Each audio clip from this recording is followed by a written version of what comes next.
मेरे प्यारे बच्चों, आप सब जानते हैं कि कल हमने 20 लाख ट्वीट कराए ट्विटर पर रेलवे रिफॉर्म को लेकर। लेकिन बहुत सारे बुद्धिजीवी ऐसे हैं, बहुत सारे लोग ऐसे हैं जो ये पूछना चाह रहे हैं कि आप रेलवे रिफॉर्म में चाह क्या रहे हैं। बहुत सारे मीडिया चैनल कह रहे क्या मुद्दा है आप लोगों का। तो मैं इस वीडियो के थ्रू अपने मुद्दे को दोबारा से एक बार समझाना चाहता हूँ।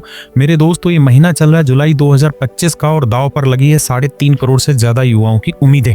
कहानी की शुरुआत मेरे बच्चों बिल्कुल शुरुआत से ही करते हैं और आखिरकार मैंने ऐसा क्यों कहा, इसके बारे में पूरा जानेंगे और जानेंगे कि आखिर क्यों रेलवे का फॉर्म भरने वाला छात्र आज दुखी है। इसके बारे में हर एक बात की चर्चा करेंगे और आखिरकार क्या इस वीडियो को देखना हर व्यक्ति के लिए जरूरी है जो भारत में रहता है, वो धीरे धीरे आपको खुद समझ में आ जाएगा। हम बात करते हैं कि रेलवे में परेशानियों की शुरुआत कहां से हुई। मेरे दोस्तों, जून 2023 में एक डाटा रिलीज होता है गवर्नमेंट की ऑफिशियल वेबसाइट से। उसमें दिखाया जाता है कि 2,74,580 से ज्यादा पोस्टें रेलवे में खाली है। 1,74,000 तो वो पद है इनमें से जो सिक्योरिटी के लिए जिम्मेदार होते हैं। जी हाँ, ये वही साल है 2023 जब आपको उड़ीसा में एक बहुत बड़ी रेल दुर्घटना देखने को मिली थी। अब यहाँ सेफ्टी का जिक्र करना क्यों जरूरी है वो समझिए। यहाँ पर आपको ये पता होना चाहिए कि पिछले 5 साल में 200 से ज्यादा रेलवे के एक्सीडेंट हो चुके हैं, जिसमें 351 से ज्यादा लोग मारे जा चुके हैं और बहुत बड़ी संख्या में लोग घायल हो चुके हैं। बड़ी बात यहाँ पर यह है कि रेलवे की जरूरत है युवाओं की, ताकि वो अपनी वैकेंसीज को फिल कर पाए। जो डाटा मैंने दिया ये 2023 का डाटा है। इसके बाद 2025 आ चुका है और वर्तमान में आवश्यक पद जो रेलवे को चाहिए वो बहुत ज्यादा हो चुके हैं। लेकिन तब से लेकर अब तक कितने लोगों की ज्वाइनिंग रेलवे ने कराई है, तो आपको मिलेगा एक 0। मेरे दोस्तों, सबसे पहले मैं आपको एक सिंपल सा प्रोसीजर समझाता हूं जो कोई भी महकमा लेता है अपने डिपार्टमेंट में वैकेंसी फिल करने के लिए। मेरे दोस्तों, भारत में 4 मुख्य बोर्ड है केंद्र सरकार की नौकरियां भरने के लिए। सबसे पहला आता है यूनियन पब्लिक सर्विस कमीशन, फिर आता है स्टाफ सिलेक्शन कमीशन, तीसरे नंबर पे जो आता है मेरे बच्चे रेलवे रिक्रूटमेंट बोर्ड होता है, और फिर चौथे नंबर पे IBPS होता है, जिसके थ्रू हम बैंकिंग की पोस्ट भरते हैं। सबसे पहला जो प्रोसीजर होता है वो ये रहता है कि हर एक रिक्रूटमेंट बोर्ड साल की शुरुआत में पूरे साल का एक कैलेंडर अनाउंस करता है, जिसमें ये बताता है कि इस साल हम कौन कौन सी वैकेंसी फिल कर रहे हैं, किस तरीके से फिल कर रहे हैं, फॉर्म कब आएगा, कब तक फॉर्म भर सकते हैं, किस डेट को पहला एग्जाम होगा, किस डेट को दूसरा एग्जाम होगा, किस डेट तक हम आपका फाइनल रिजल्ट दे देंगे। लेकिन रेलवे शायद इन चीजों पर यकीन नहीं करता। मेरे दोस्तों, रेलवे ने 2 फरवरी 2024 को पहली बार एनुअल कैलेंडर अनाउंस किया, जो कि इससे पहले कभी नहीं किया गया। इस कैलेंडर को देख के युवाओं की उम्मीद जगी कि शायद रेलवे अब सुधार पर है। लेकिन मेरे दोस्तों, 2 फरवरी 2024 से आज इस वक्त तक रेलवे ने एक भी पोस्ट का कंप्लीट प्रोसीजर कंप्लीट नहीं किया, किसी भी पोस्ट पर ज्वाइनिंग नहीं दी। तो हमारी पहली जो मांग है वो ये है कि रेलवे एनुअल कैलेंडर दे, जिसमें एक एक चीज को स्पष्ट रूप से लिखे कि कौन सी पोस्ट पे किस डेट को नोटिफिकेशन आएगा, किस डेट को एग्जाम होगा और किस डेट तक हम सिलेक्शन प्रोसेस कंप्लीट कर लेंगे। तो मेरे दोस्तों, अब आप समझ पाए होंगे कि हम एनुअल कैलेंडर की डिमांड क्यों कर रहे हैं।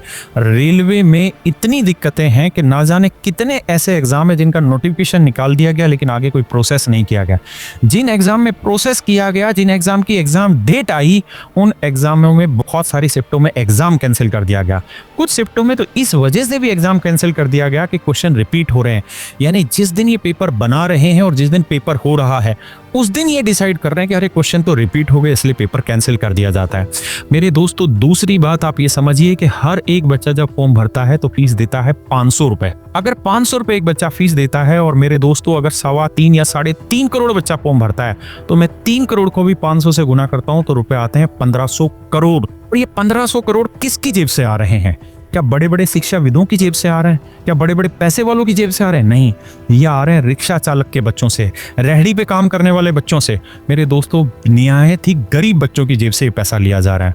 और रेलवे ये वादा कर रहा है कि जैसे ही हम अपना एग्जाम पूरा कराएंगे तो इन 500 में से हम 400 रुपए रिफंड कर देंगे। लेकिन सच्चाई ये है कि इनका एग्जाम प्रोसेस ही कंप्लीट नहीं होता बहुत साल। और इससे भी बड़ी बात यह है कि ये लोग अनाउंस करते हैं कि हम हर एक बच्चे का जो एग्जाम है उसके रिहाइश के 200 किलोमीटर के दायरे में लेंगे, जबकि एग्जाम 200 किलोमीटर तो छोड़िए, बहुत दूर दूर एग्जाम सेंटर डाला जाता है जहां हमारी बहन बेटियां एग्जाम देने तक भी नहीं पहुंच पाती। मेरे दोस्तों, मेरे भाइयों, इस बात को समझो कि एक गरीब बच्चे के लिए 20 रुपए किराए के निकालने भी अपने आप में बहुत बड़ी बात है। तो कोई बच्चा कैसे 500 किलोमीटर दूर जाएगा 500 रुपए फीस देने के बाद? इसलिए इतनी बड़ी संख्या में बच्चे एग्जाम के वाले दिन अब्सेंट हो जाते हैं। और रेलवे का नियम है कि जो बच्चा एग्जाम में अब्सेंट होता है उसको उस 500 में से 1 रुपया भी रिफंड नहीं किया जाता। दूसरी जो हमारी डिमांड है वो है रेलवे ग्रुप डी की वैकेंसी इंक्रीज कराई जाए। मेरे दोस्तों, जब 2018-19 में पहली बार रेलवे ग्रुप डी की वैकेंसी आई तो उस समय रेलवे ने एक नोटिफिकेशन निकाला और कहा कि अब रेलवे ग्रुप डी के लिए आईटीआई होना जरूरी है। 40 लाख बच्चे ऐसे थे जो उस अनाउंसमेंट के बाद इन्होंने आईटीआई में एडमिशन लिया और अपना कोर्स पूरा किया। आईटीआई बेसिकली 2 साल की होती है। बच्चों ने अपना समय 2 साल का इन्वेस्ट किया, अपना पैसा इन्वेस्ट किया और सबसे बड़ी चीज अपनी उम्मीद इन्वेस्ट की, इस उम्मीद में कि रेलवे की वैकेंसी आएगी। लेकिन 2018-19 के बाद रेलवे की वैकेंसी आती है 2025 में, जिसका एग्जाम भी नहीं हो रहा। अब 2025 में आके रेलवे ने एक अनाउंसमेंट किया कि ग्रुप डी में 10th क्लास वाले बच्चे भी अप्लाई कर सकते हैं। तो जिन बच्चों ने 8 साल का इंतजार किया और उन्होंने आईटीआई की, वो चले गए कोर्ट में कि पहले इन्होंने आईटीआई डिप्लोमा की बात की, अब ये कह रहे हैं कि 10th क्लास वाला भी बच्चा फॉर्म भर सकता है। अब मेरे दोस्तों, वो वैकेंसी कोर्ट में चलेगी। आप मुझे ये बताइए, ईमानदारी से गलती किसकी? बच्चों की गलती है, बच्चों को पढ़ाने वाले टीचर्स की गलती है, उनके माँ बाप की गलती है, या मेरे दोस्तों गलती है रेलवे रिक्रूटमेंट बोर्ड की? अगर गलती रेलवे की है तो इसका भुगतान भी रेलवे करेगा और इसका समाधान भी रेलवे निकालेगा जो उसके पास है, क्योंकि वैकेंसी बहुत खाली है।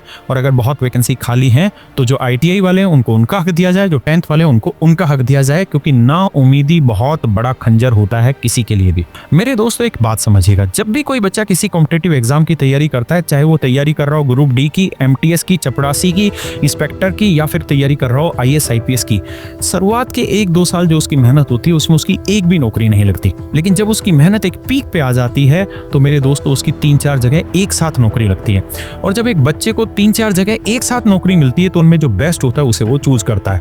इस वजह से बहुत सारी ऐसी पोस्टें होती हैं जिनको बच्चा ज्वाइन करने के बाद छोड़ देता है या ज्वाइन ही नहीं करता। तो हमारी सरकार से मांग है कि जिन जिन पोस्टों पर ज्वाइनिंग नहीं हुई है उन सभी पोस्टों को उसी एग्जाम ईयर में वेटिंग लिस्ट के थ्रू भरा जाए, ताकि इतना लंबा प्रोसेस दोबारा से ना चलाना पड़े उन पोस्टों के लिए। चौथी हमारी जो मांग थी वो है एग्जाम सेंटर 200 किलोमीटर के अंदर आए, जो आपका ही कहा हुआ है। पांचवी और सबसे जरूरी मांग है कि धांधली के खिलाफ सख्त कार्रवाई हो। मेरे दोस्तों, हर एक महकमे में एक पीआरओ होता है जिसे बोलते हैं पब्लिक रिप्रेजेंटेटिव ऑफिसर, जिसका मुख्य काम होता है कि उस डिपार्टमेंट से जुड़ी जितनी भी भ्रांतियां हैं, जितने भी सवाल उठ रहे हैं, उन सवालों का जवाब तुरंत दिया जाए। मेरे दोस्तों, ना जाने कितनी ऐसी वीडियो है जो सोशल मीडिया पर घूम रही है जहां बहुत सारे ऑनलाइन एग्जाम सेंटर में धांधली होती दिखाई जा रही है और बच्चों के मन में उसको लेकर बहुत सारे दबाव आते हैं, बहुत सारे डर पैदा होते हैं। और आज सोशल मीडिया के ज़माने में अगर किसी झूठ को 2 घंटे में ना पलटा जाए तो वो सच सिद्ध हो जाता है। लेकिन रेलवे के कान पर जूं नहीं रेंगती और वो किसी भी बात का कोई जवाब नहीं देते। तो हम चाहते हैं कि इन धांधलियों के खिलाफ सख्त जवाबदेही तय की जाए। तो मेरे सभी बुद्धिजीवी साथियों, मैं आपसे यही प्रार्थना करूंगा कि आप बातों को गहराई से समझ रहे होंगे और अगर आपको चीज़ें समझ में आ रही है तो इस पर चर्चा करिए, चाहे इस वीडियो के कमेंट में करिए या अपने ग्रुप में करिए। मेरे दोस्तों, जो रेलवे रिफॉर्म की मुहिम हमने ट्विटर पर चलाई है, इसको और आगे बढ़ाइए और इस तरीके के जो भी आपके मन में सुझाव है बच्चों की लड़ाई को मजबूत करने के लिए ज़रूर दीजिए। मैं अगली वीडियो में आपका इंतजार करूंगा, आपके सुझाव का इंतजार करूंगा। नमस्कार।